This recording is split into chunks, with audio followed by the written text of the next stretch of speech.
Salmo 72.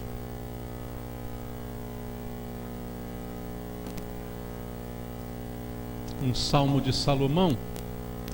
A partir do versículo 18 até o final, o verso 20. Salmo 72, do verso 18 até o verso 20. A Bíblia diz: Bendito seja o Senhor Deus, o Deus de Israel, que só Ele opera prodígios. Bendito para sempre o seu glorioso nome, e da sua glória se encha toda a terra. Amém e amém. Findam as orações de Davi, filho de Jessé. Amém. Senhor, obrigado por essa oportunidade. Estamos diante da Tua palavra, uma grande expectativa no nosso coração de receber algo do Senhor esta manhã. Não viemos aqui para receber dos homens palavras de doutrinas humanas, nem de filosofias do mundo, mas a palavra que procede do Senhor, que é poderosa para nos ensinar, para nos abençoar, direcionar a nossa vida, e é disso que precisamos. Somos Tuas ovelhas, Tu és o nosso pastor, conhecemos a Tua voz e queremos ouvi-la esta manhã para ter direção para a nossa caminhada, Pai. Fala ao nosso coração, impede qualquer barreira, qualquer distração, para que nós possamos dar ouvidos à Tua voz nesse lugar. E usa, Pai, a minha vida por Tua graça e misericórdia. Me dá unção do Espírito Santo para que eu seja capaz de transmitir a Tua palavra sem atrapalhá-la. É o que eu te peço, meu Deus, em nome de Jesus. Amém. Louvado seja o Senhor. Amados, aqui está um salmo de Salomão, como eu disse a você. E no final do seu salmo há uma oração, e uma oração de louvor a Deus, uma oração que exalta ao Senhor, e diz o último versículo que assim findaram as orações de Davi, filho de Jessé. Foi o fim das orações de Davi. Davi parou de orar nesse momento. A transcrição aqui de uma sua oração, e ela terminou dessa maneira. E por que pararam as orações de Davi? Davi, o homem segundo o coração de Deus, um homem que escreveu a maioria dos salmos que estão aí na nossa Bíblia. A Bíblia está relatando que elas acabaram as orações de Davi. Por que acabaram as orações de Davi, irmãos? Porque ele morreu. O que a Bíblia está narrando aqui é que no final da sua vida e até o final dela, Davi foi um homem que orou, um homem que falou com Deus, teve intimidade com Deus. O que mais nós tiramos da oração é a nossa intimidade com Deus. Oração não é apenas um momento de nós tentarmos extorquir de Deus alguma coisa para o nosso benefício, conseguir aquilo que queremos através da oração, como se ela fosse um meio de chantagem com Deus, mas especialmente um momento de comunhão com o Senhor.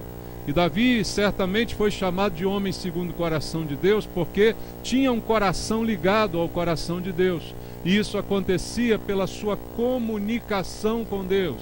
Então, a comunicação, o relacionamento, isso é produzido por orações que nem sempre são as orações formais que nós imaginamos, mas a conversa de amigo, a conversa de pai para filho, de filho para pai.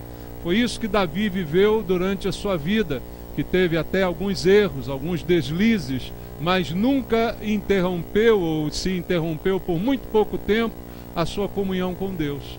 E ele vai orar até o final da sua vida. E aí aqui diz o texto: findam as orações de Davi, filho de Jessé, porque ele morreu. E depois de morrer, ninguém pode orar, não é? Agora acontece, queridos, que diferente do que aconteceu com Davi, muitas vezes nós que estamos aqui bem vivos, bem presentes, também passamos por momentos em que as orações param na nossa vida. E a gente não morreu, a gente continua vivo. O que pararam foram as orações. Findaram as orações do fulano. Não porque o fulano morreu, mas porque simplesmente elas deixaram de ser uma prática na sua vida. E a gente acaba se tornando com isso uma pessoa seca, uma pessoa fria, vazia espiritualmente, porque já não flui mais da nossa boca uma comunhão plena com Deus, uma conversa com Deus que vai nos trazer essa intimidade e essa comunhão. E há muitas coisas que fazem isso acontecer. Como eu disse, no caso de Davi foi a morte. Mas no caso de nós que estamos vivos e de repente estamos passando por um momento de seca de oração, de seca espiritual, há causas. Isso não acontece de uma noite para o dia. Isso não é algo que de repente acontece na vida de alguém. É algo que vai se instalando paulatinamente. Você não vem de uma vida de oração constante com Deus, acorda de manhã um dia de não vou orar mais. Não é assim que acontece.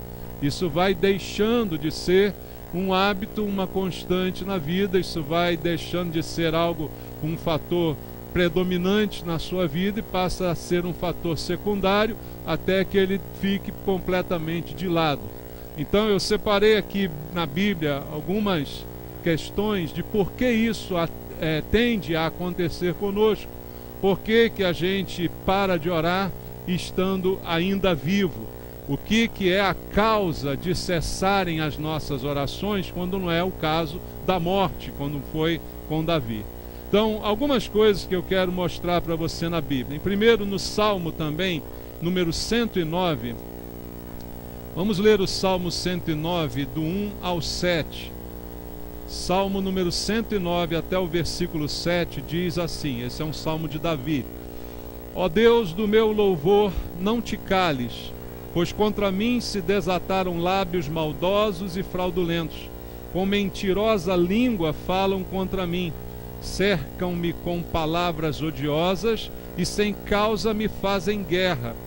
Em paga do meu amor me hostilizam, eu porém oro.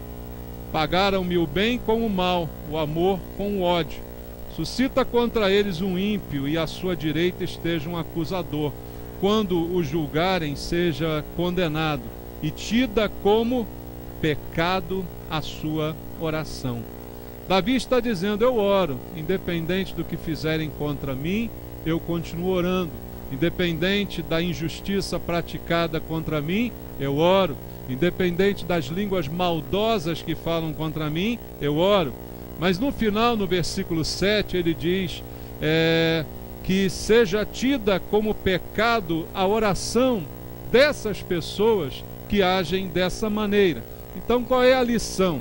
Às vezes as orações terminam na nossa vida porque a nossa vida está tomada por mentiras, está tomada por fraudes, está tomada por ódio no coração. E como uma pessoa que tem ódio no seu coração vai orar, não é? Eu fico até imaginando como seria uma oração dessas, não é? Uma oração que seria um destilar de ódios, né? Um destilar de maldições e não de comunicação com Deus. E Davi diz, seja tida como pecado essa oração. Então há orações que Deus considera como pecado. Há orações que são, na verdade, atos de desobediência a Deus. E normalmente elas partem de pessoas que estão neste estado relatado aqui por Davi. Pessoas que mentem, que odeiam as outras, que são fraudulentas, que falam mal das outras, que inventam calúnias contra as outras, que dão falso testemunho. Então, se o meu coração está cheio de ódio, de rancor do meu irmão, essa minha oração ela é tida como pecado.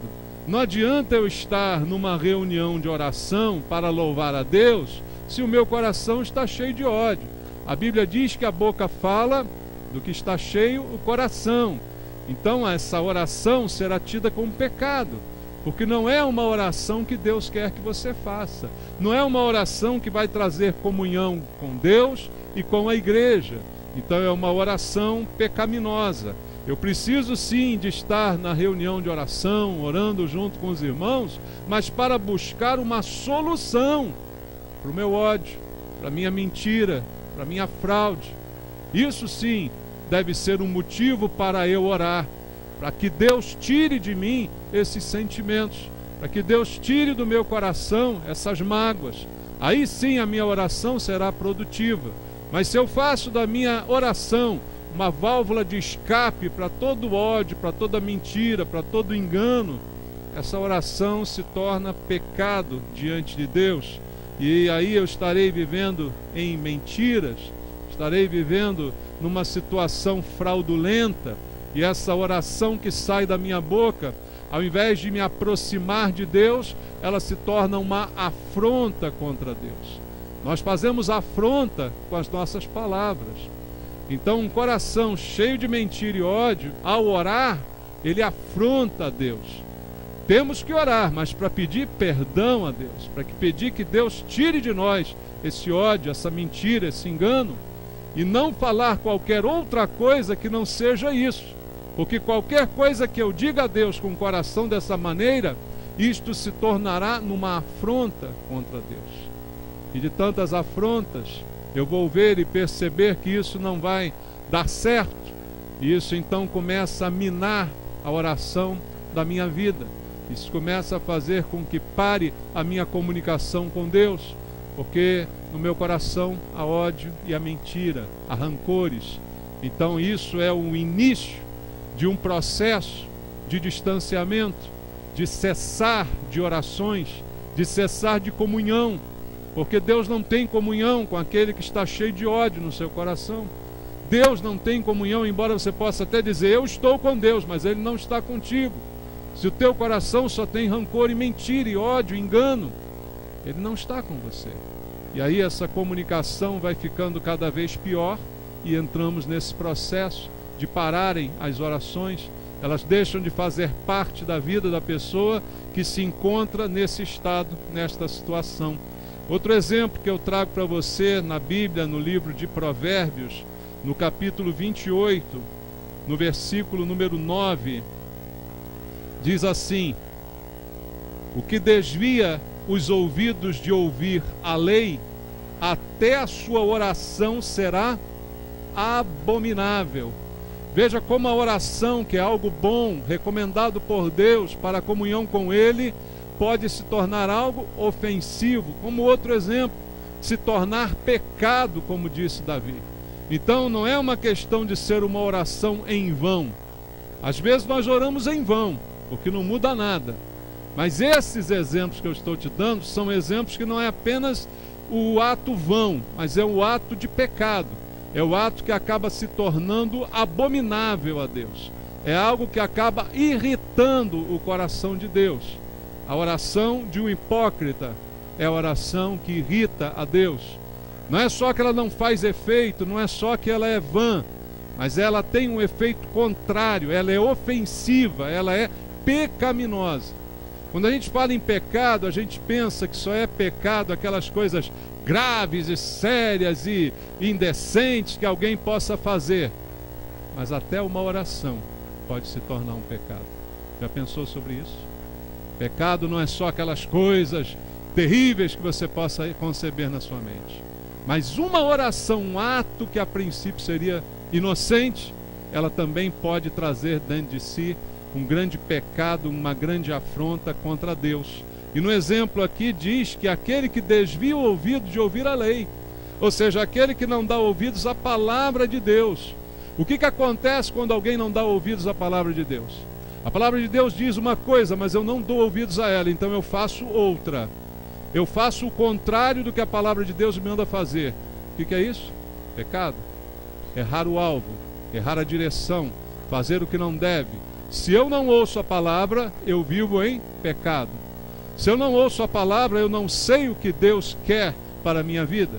Se eu não ouço a palavra, eu não sei o que é certo, o que é errado, o que é bom e o que é mal. Eu não tenho conceitos de moral bem definidos na minha vida. Se eu desvio os meus ouvidos de ouvir a palavra, eu então acabo vivendo de acordo com os meus próprios pensamentos. E aí a Bíblia diz que até a minha oração, neste caso, se torna abominável. O que quer dizer, em outras palavras, que se eu estou desobedecendo a Deus ostensivamente, a minha oração, ela é pecaminosa, ela é abominável. Se eu apenas recuso a ouvir a palavra, eu já estou desobedecendo. Se eu apenas desprezo a palavra de Deus, eu já estou desobedecendo. Não é tanto necessário fazer algo contra a palavra de Deus. Também isso é desobediência. Mas só o recusar ouvir já é desobediência. E a gente, às vezes, quer ouvir um monte de coisa. Eu estou com um problema, eu quero ouvir um conselho, eu quero abrir uma revista e ver um psicólogo, eu quero ver alguma solução, eu quero uma receita de bolo, eu quero um monte de coisa, mas eu não quero ouvir o que a Bíblia diz sobre aquilo. Porque muitas vezes o que a Bíblia diz sobre aquilo não é o que eu quero ouvir. Então eu estou com um problema, eu prefiro ouvir um livro de autoajuda. Isso já é pecado, só por si mesmo essa decisão já é pecaminosa. Eu estou recusando a dar ouvidos à Bíblia. E quando eu dou ouvidos, mas não obedeço, da mesma forma estou fazendo. E aí depois, quando eu orar, a minha oração será pecaminosa, será abominável. Então, irmãos, o que a gente entende aqui é que há pessoas que pecam conscientemente, ao invés de procurar ajuda. Eu prefiro, nesse caso, vestir uma capa religiosa, porque essa capa meio que me esconde. Eu estou frequentando a igreja, eu estou no culto, mas eu, na verdade, recuso a ouvir, ou quando ouço, recuso a praticar. Isso é muito comum de acontecer.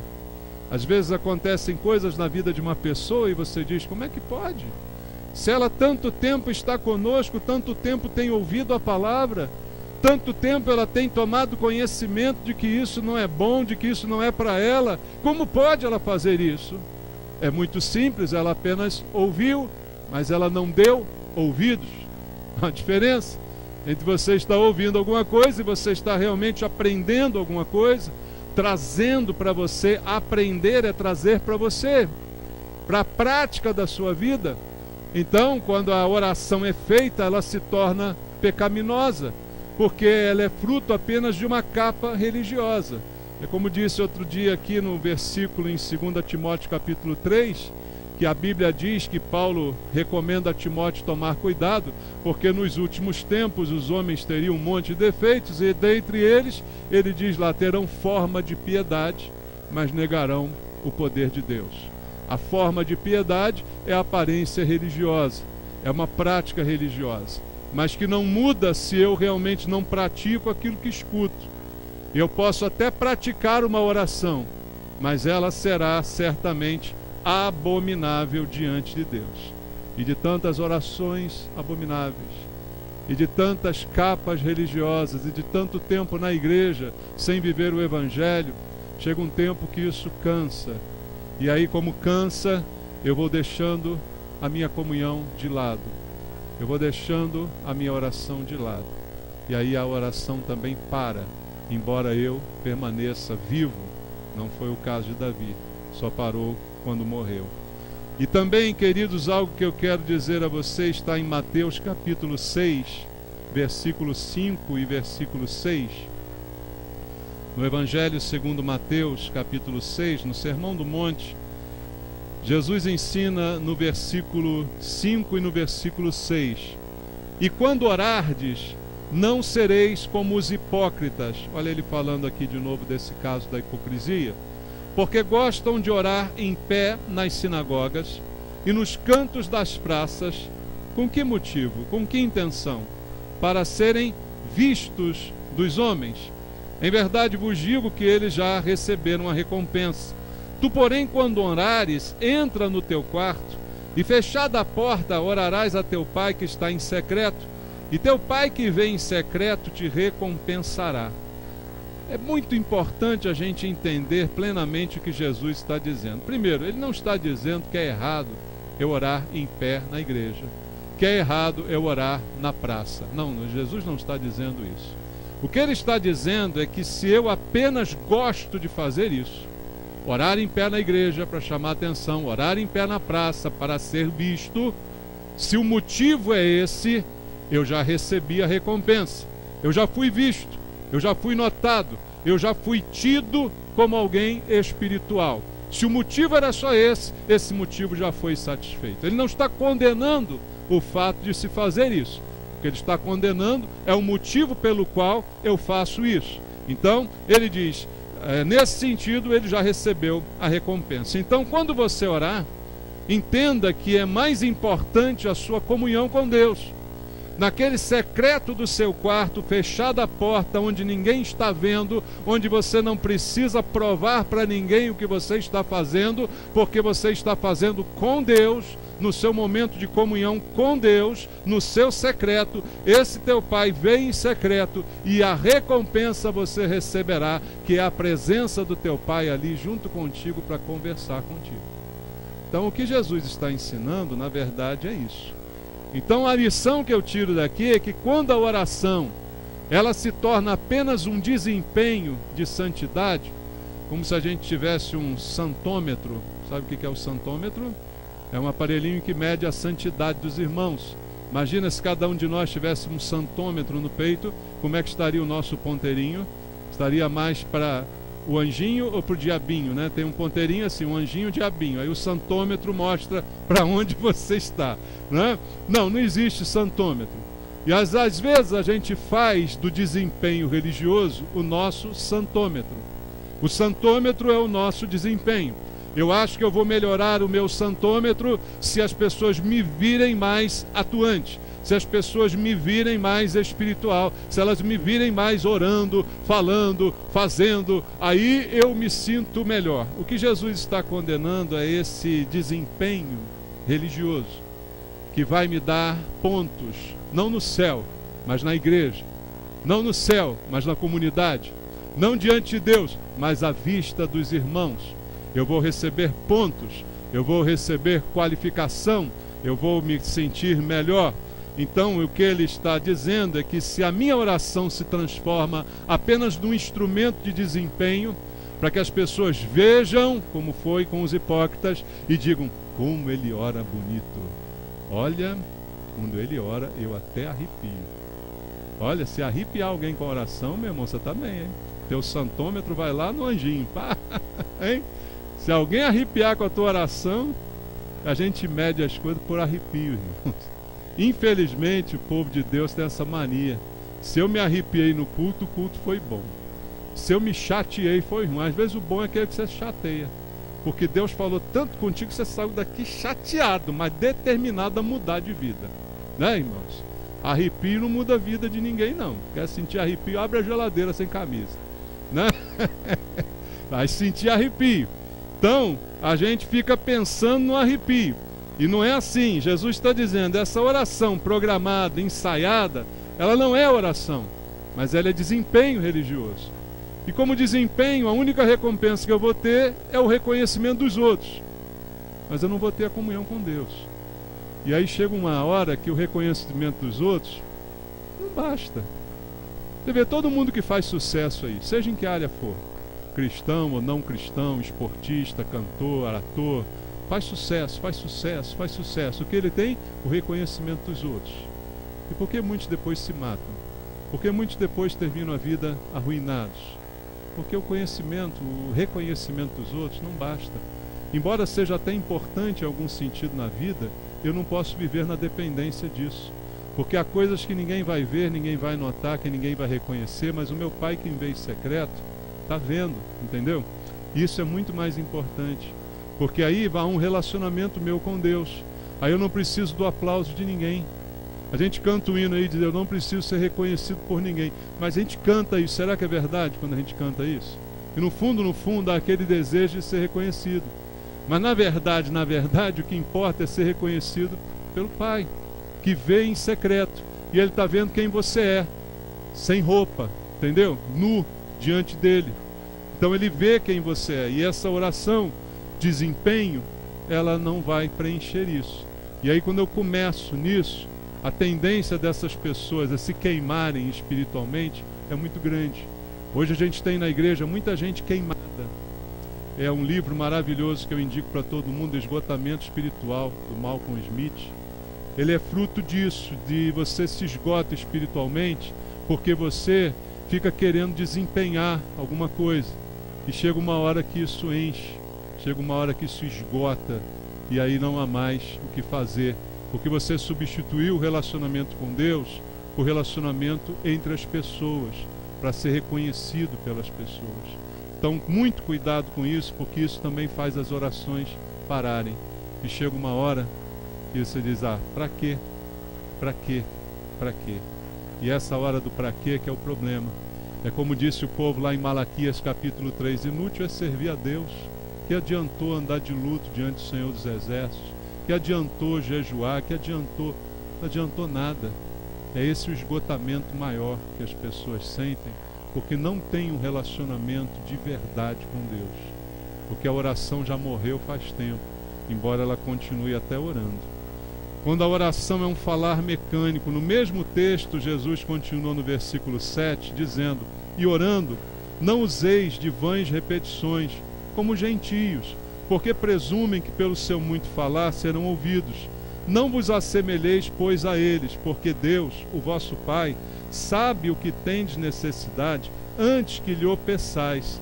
Mas eu sou apaixonado pelo Sermão do Monte, sabe? Porque, primeiro, a minha conversão, né, veio daqui, mas Jesus disse nesse sermão umas palavras que são assim tão essenciais para a qualidade da nossa fé, que jogam tanta superstição de lado, que jogam tanta crendice de lado, que é só a gente olhar para essas palavras. Orar não é apenas um falar mecânico, em que você repete um texto que você decorou, que você repete uma fórmula que você aprendeu. E até hoje na igreja evangélica, por incrível que pareça, existem pessoas ensinando fórmula de oração.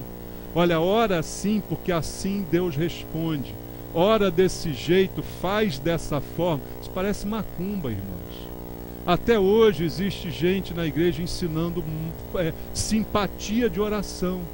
A oração que Deus responde, né? A oração que realmente dá certo, é tiro e queda, parece remédio para gripe. Todo mundo sabe né, irmãos? Então isso é completamente contrário ao princípio que Jesus está apresentando. Ele diz, não seja como gentios que não creem em Deus, mas oram. Veja, gentio não crê em Deus, mas ora. Tem muita gente que ora e não crê em Deus. Ora tudo que é Deus que existe, ora homem, ora um monte de coisa e não crê em Deus. E repete o mesmo texto um monte de vezes, achando que por falar muito, mais uma vez o desempenho, vão conseguir em contrapartida alguma coisa. Essa é a grande ilusão do homem, achar que desempenho compra o favor de Deus. Por isso que muita gente não entende a graça de Deus, porque acha que é salvo por um desempenho. Outros não entendem porque a salvação é eterna, porque acham que se mantém salvo por um desempenho espiritual. Eu fiz direitinho até o fim, então eu conquistei. Da mesma forma que você não conquista, você não se mantém se não for pela graça. Então a gente fica muito condicionado a essas coisas do desempenho. E aqui está Jesus dizendo, olha, quando você orar, não faça isso. Não presuma que a oração está relacionada com a quantidade de palavras e com a quantidade que você repete as coisas. Não se assemelhe a eles, porque o vosso Pai sabe o que você precisa antes mesmo que você peça. Então aquela neura que entra na pessoa, e se eu não disser as palavras certas, se eu não falar tudo tintim, eu já vi gente evangélico dizendo isso. Se eu não disser tudo tintim por tintim, Deus não sabe o que eu quero. Deus não sabe como vai me abençoar. Eu tenho que especificar a bênção. Aí eu já vi uma pessoa, um pregador, dizendo, você quer um carro, você tem que dizer para Deus, olha, o carro tem que ser dessa cor, as portas tem que ser assim, os acessórios são esses, o motor é desse tipo. Que negócio é esse, gente? Que eu preciso dizer para o Deus que criou tudo, que sabe de tudo, o que é melhor para mim, o que eu quero, o que eu desejo. Eu não. Deixa Deus dar o que Ele quiser. O que Ele quiser é muito melhor. Então Deus sabe antes de eu pedir. Ou aquele pensamento, se eu não pedir, Deus não vai dar. Deus me dá o que eu não peço, irmãos. E graças a Deus, quando Ele não me dá muitas coisas que eu peço. Entende isso? Então não tem esse de limitar. Se eu não fizer uma oração quando sair de casa, o carro vai bater. Irmão, é bom orar quando sair de casa, mas não porque o carro vai bater, porque você pode orar, o carro bater também. Ou não pode? Se orar, ficou imune. Orou, acabou, fechou o corpo. Que é isso, gente? Onde estão essas superstições que penetraram na nossa vida de tantos anos nesse mundo? Do nosso relacionamento com Deus se tornar supersticioso. Isso é o caminho para o fim das orações. Orações não podem ser encaradas como uma obrigação. Eu tenho que orar.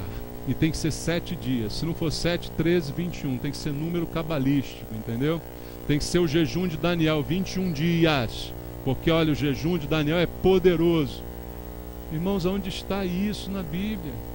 Isso aconteceu com um homem, isso aconteceu numa circunstância, mas não foi ensinado a gente repetir isso.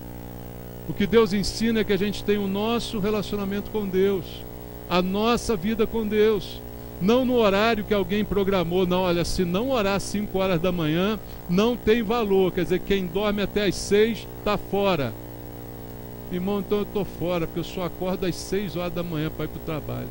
E não dá tempo nem de orar, é tomar banho e ir embora. Se eu for orar, eu vou orar no caminho. Entendeu? Então eu estou fora. Não, se eu tenho que acordar às 4. Olha, Deus me acordou. Muito bom, Deus te acordou, maravilha. Ora, mas a mim Deus não acordou, graças a Deus, eu dormi. Eu estava precisando dormir. Mas se Ele acordou você, maravilha, ora por mim. Tá bom? Simplesmente isso. Mas a gente, algo que deveria ser espontâneo, acaba se tornando uma obrigação, acaba se tornando um vício, acaba se tornando algo ruim. E isso, querido, chega uma hora que enche a paciência. E aí quando enche a paciência, para. Mas parou por quê? Deus não mandou orar? Deus mandou, mas eu que comecei a inventar moda. E toda moda que eu invento atrapalha. Por que não pode ser mais simples?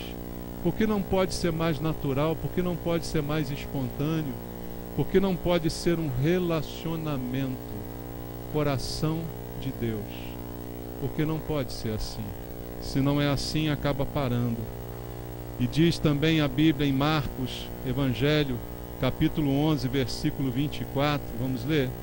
Marcos, capítulo 11, versículo 24 ao versículo 26. Diz: por isso vos digo que tudo quanto em oração pedirdes, crede que recebestes, e será assim convosco. E quando estiverdes orando, se tendes alguma coisa contra alguém, perdoai, para que vosso Pai Celestial vos perdoe as vossas ofensas. Mas se não perdoardes, também vosso Pai Celestial não vos perdoará as vossas ofensas. Jesus, mais uma vez, ensinando algo simples da gente entender. Ore e tudo que você pedir, você vai receber. Oh, glória! Alguém diria. Que maravilha! Jesus está dizendo, é orar, pedir e receber. Aí logo depois ele estraga o prazer. Ele diz assim, mas se quando você estiver orando, você lembrar, por acaso, né, o Espírito Santo, te lembrar que você está de rixa com aquele irmãozinho, que você tem uma coisinha que você não perdoou, que você está lá guardando uma chance de jogar na cara dele alguma coisa. Não, você não faz nada, mas se tiver chance, você vai dizer umas verdades para ele. Se você lembrar disso, aí Jesus fala o que, irmãos? Você precisa perdoar, para que o seu Pai te perdoe também. Porque se você não perdoar, essa oração não vale de nada. Fé e perdão andam juntos. A fé, ele diz assim, peça e Deus vai te dar. Isso é a fé. Agora, se não perdoar, não adianta nem pedir. Fé e perdão andam juntos. Não pode ter uma pessoa cheia de fé que também não é cheia de perdão. Se é cheio de fé, é cheio de perdão. Pode ver na Bíblia que isso anda junto. Barnabé era assim. Pode ver na Bíblia que você vai ver. É fé e perdão caminhando juntos, na plenitude que Deus deseja. Outra coisa que atrapalha a oração, irmãos, veja aqui 1 de Pedro, capítulo 3, versículo 7. Na primeira epístola de Pedro, no capítulo número 3, no versículo 7, olha o que Pedro está dizendo. Aí para os maridos. Maridos, vós igualmente viveis a vida comum do lar, com discernimento, e tendo consideração para com a vossa mulher como parte mais frágil. Tratai-a com dignidade, porque sois juntamente herdeiros da mesma graça de vida, para que não se interrompam as vossas orações. Olha uma coisa que pode interromper as orações da pessoa e do casal. Quem acha que é importante o casal orar juntos aí? É mesmo? Tem certeza? Porque isso é matéria do curso Casados para Sempre. Tem uma aula só disso. Oração junto, né? Diz aqui a Bíblia que há um conselho para o marido, que ele deve viver a vida comum do lar, deve participar. Não basta ser pai, tem que participar, né? Está escrito aqui, ó. Viver a vida comum é participar, com discernimento, com consideração pela mulher como parte mais frágil, tratá-la com dignidade, porque vocês são iguais, herdeiros da mesma graça de vida. Porque se isso não acontecer, vão se interromper as suas orações. Irmãos, aonde há discórdia na família, não há oração. As orações se interrompem. Eu posso estar muito bem na igreja, mas se eu não estiver muito bem em casa, isso vai se refletir da mesma forma na minha comunhão com Deus. Não dá para eu chegar aqui à igreja para ter comunhão com Deus. Comunhão com Deus eu trago de casa. Dá para entender isso?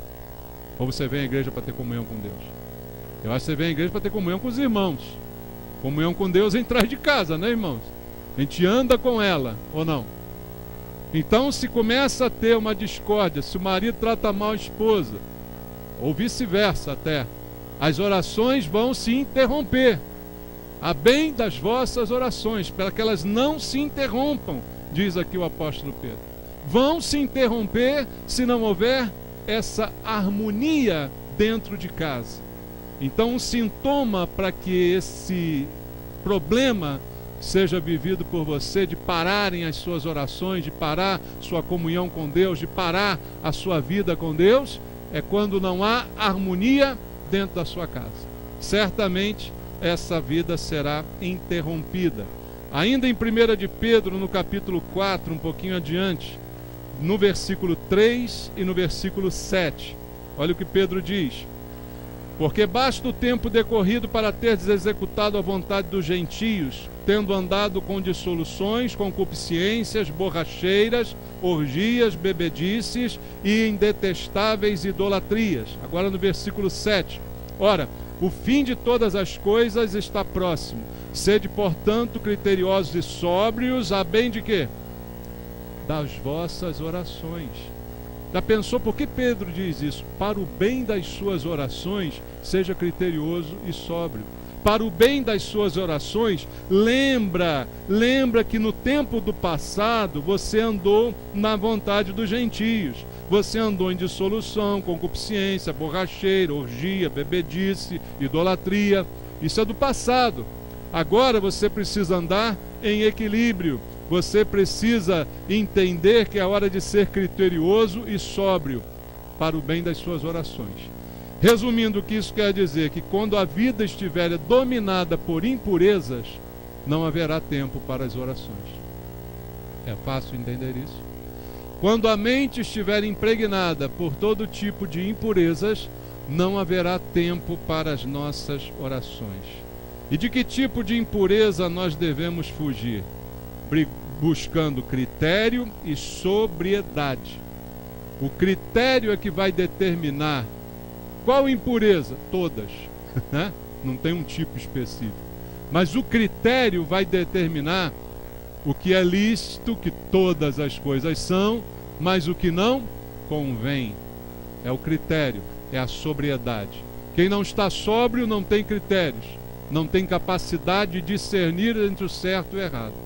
Então, o que faz a oração parar também é quando a vida começa a se levar pela impureza, quando a vida começa a se levar por aquilo que acontecia antes, como Pedro diz aqui no versículo 3. E agora eu quero ir para a gente terminar ao Salmo 51, ao Salmo 51 no versículo número 3. Salmo 51, Salmo de Davi. No versículo número 3, vamos ver o que diz aqui o rei Davi. Salmo 51, verso 3, ele diz: pois eu conheço as minhas transgressões, o meu pecado está sempre diante de mim. Veja, Davi escreve o Salmo 51 depois de ter cometido o seu pecado mais notório. Não digo mais grave porque não há diferença de gravidade. O pecado foi mais notório porque foi mais famoso, mais divulgado, mais difundido. E de tal ponto aquilo afetou Davi que ele por um tempo não conseguia restaurar a sua comunhão com Deus, porque o pecado faz separação entre nós e o nosso Deus. Não é isso que está escrito em Isaías? O pecado nos separa de Deus. Davi experimentou isso na própria vida. E ele por um tempo não conseguia se aproximar de Deus por causa dos efeitos do seu pecado. E aí ele escreve o Salmo 51, rasgando o seu coração e voltando a essa comunhão com Deus. Mas a culpa que estava no seu coração, a culpa que ele sentia pelo que ele fez, era o que o impedia de ter comunhão com Deus. Por isso ele disse no versículo 3, eu conheço as minhas transgressões, o meu pecado está sempre diante de mim. O que quer dizer isso? Está sempre na minha mente. Eu penso naquilo que eu fiz, eu penso no como desagradei a Deus, e isso durante aquele tempo tirou a comunhão de Davi com Deus, porque qualquer culpa no nosso coração, seja ela reconhecida ou reprimida, ela está ali dentro. Ela é conhecida, pode ser por ninguém, mas é conhecida por você. E como é conhecida por você e o sentimento de culpa é algo que a gente não suporta, certamente essa culpa nos afasta de Deus. Lembra quando Adão e Eva pecaram? A primeira reação deles foi se esconder de Deus. Depois de se acharem nus e se tentarem se cobrir, eles vão tentar se esconder de Deus. Por quê? Por causa da culpa, a vergonha da culpa. Então a culpa reprimida é algo que corre o risco da pessoa se esconder de Deus. Corre o risco da pessoa se retrair diante de Deus. E o diabo usa a nossa culpa para calar as nossas orações. Veja se não é assim que ele faz. Porque, veja bem, irmãos, quem menos deseja que você ore é o diabo. Quem mais deseja que você ore é Deus. Porque ele quer comunhão contigo, concorda? Ele quer que você viva na presença dele. Ele quer participar da sua vida. Jesus disse, estou à porta e bato. Se alguém ouvir a minha voz e abrir a porta, entrarei em sua casa, cearei com ele, ele comigo. Participação da vida comum também. Então quem mais deseja que você ore é Deus, e quem menos deseja que você ore é o diabo. Então quanto menos você orar para o diabo é melhor, porque você tem menos comunhão com Deus, e quanto menos comunhão com Deus, mais fácil é manipular você, a sua mente, seus sentimentos. Esse é o grande jogo, essa é a grande guerra espiritual, a batalha espiritual, ela muitas vezes se resume nisso. O diabo não quer que a gente ore, e uma das formas que ele tem para isso é a acusação. A Bíblia diz, ele é o acusador dos nossos irmãos, os acusa dia e noite. Eu já preguei aqui uma vez sobre isso. Ele acusa com razão ou sem razão, irmãos? Ele acusa com razão. Se fosse sem razão, a gente não ficava preocupado, né? Mas toda acusação que o diabo faz contra nós, normalmente é com razão. Ele sabe que a gente fez alguma coisa errada e a gente faz alguma coisa errada. Então ele acusa com razão. E aí ele tenta com essa acusação trazer a culpa. E a culpa faz eu tentar me esconder de Deus, fugir da presença de Deus. Só que a culpa deveria fazer o contrário, eu buscar mais a Deus para me livrar dela. Por isso a Bíblia diz lá em Provérbios que aquele que encobre as suas transgressões jamais prosperará, mas o que as confessa e deixa alcançará misericórdia.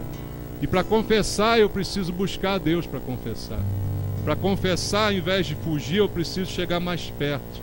Então eu preciso confessar as minhas culpas, eu preciso restituir o dano que eu causei, eu preciso buscar mais a Deus para que a minha oração volte a ser como antes.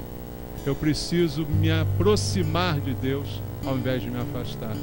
Mas o que acontece é que essa culpa que muitos carregam acabam afastando a pessoa. Às vezes uma pessoa se afasta de Deus, se afasta da igreja, e ninguém sabe o que aconteceu, você pergunta, ela não quer falar, mas às vezes foi uma culpa, a pessoa cometeu um pecado, ela aí se acha indigno, não posso estar lá na igreja não, porque eu estava lá e pequei, que vão dizer de mim. Irmão, ninguém tem nada para dizer de você não, mas você tem que buscar a Deus, você tem que colocar a sua vida diante de Deus. Se você cometeu uma culpa, um pecado, isso não é motivo para você sair da igreja, é motivo para você estar mais na igreja, entendeu? É motivo para você buscar mais a Deus, não é motivo para você parar de orar, é motivo para você orar ainda mais, confessar e deixar o teu pecado. É isso que traz cura, não é o afastamento. O afastamento, pelo contrário, só traz morte. Davi parou de orar quando ele morreu, mas enquanto viveu foi um dos homens que mais orou. Embora a Bíblia não narre tantas orações de Davi, mas ela narra uma vida com Deus. Cada salmo que Davi escrevia era uma oração, era fruto de uma comunhão, de uma conversa, era fruto de uma convivência. Conviva muito tempo com uma pessoa e você vai saber tudo sobre ela, não é? Então Davi tinha essa convivência com Deus. E a expectativa que a gente tem é que a nossa oração também só pare quando a gente morrer. Até lá, vamos viver em comunhão com Deus, amém?